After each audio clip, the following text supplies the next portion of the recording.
Bonjour tout le monde, ici Kim Kaya pour RPM. Vous avez sûrement remarqué comme moi que dans les dernières années, il y a une recrudescence de la popularité des véhicules équipés d'ensembles hors route qui sont axés sur un mode de vie qui est plus plein air. Chaque manufacturier en a une version. Certaines vont être plus axées sur le look, d'autres vont vraiment avoir des capacités hors route additionnelles. Donc, je vous présente aujourd'hui 5 choses à savoir avant de vous procurer un véhicule qui est équipé d'un ensemble dédié au hors route.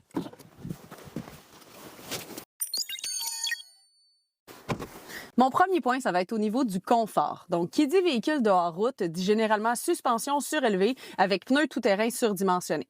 C'est important de garder en tête que juste ces deux modifications-là vont réduire le confort sur la route. Donc, évidemment, la conduite va être différente, mais c'est surtout que ce type de pneu-là va être beaucoup plus bruyant qu'un pneu qui est conçu pour l'asphalte.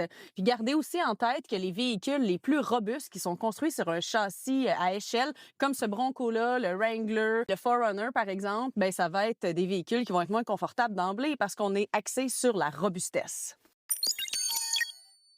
Mon deuxième point, ça va être du côté des coûts d'entretien. Donc, il faut s'attendre à des coûts de roulement qui sont plus élevés sur ce type de véhicule-là. Premièrement, évidemment, un véhicule qui est carré, qui est robuste, qui est surélevé, bien, c'est beaucoup moins aérodynamique, puis ça va consommer pas mal plus d'essence. Même chose pour des roues surdimensionnées. Plus elles sont grosses, plus ça va consommer d'essence. En plus, quand va venir le temps de les changer, bien évidemment, elles vont coûter beaucoup plus cher.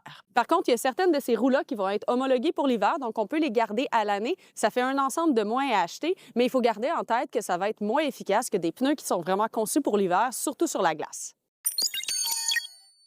Mon troisième point, ça va être du côté de la conduite. Donc, en plus d'avoir un impact sur le confort, la conduite va être complètement changée.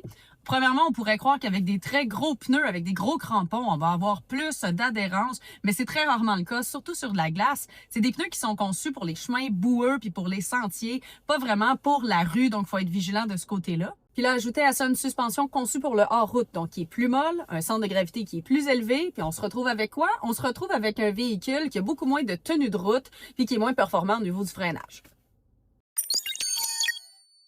Mon quatrième point, bien, ça va être le côté pratique. Évidemment que plus un véhicule est surélevé, bien, plus c'est compliqué d'y avoir accès. Donc, si vous avez des enfants comme moi, puis vous devez les monter jusqu'à leur siège, ça prend quand même une bonne paire de bras.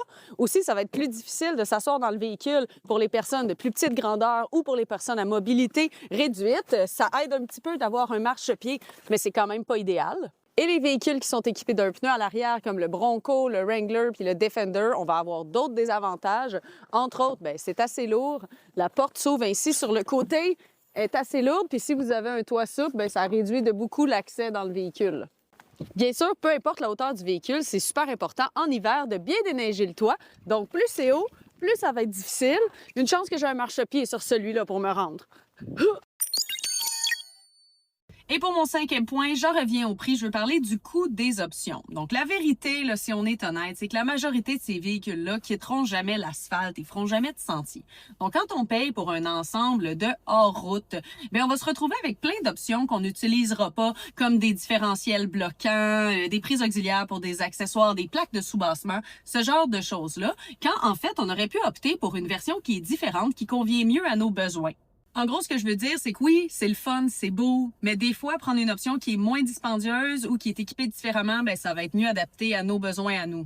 Loin de moi l'idée de vous décourager d'opter pour un véhicule à saveur aventurière. Pour moi, l'automobile, ça devrait être le fun et passionnel. Par contre, je trouve ça important de savoir dans quoi on s'embarque quand on opte pour une version axée sur la route, puis de connaître les avantages et les désavantages pour ne pas regretter sa décision à long terme.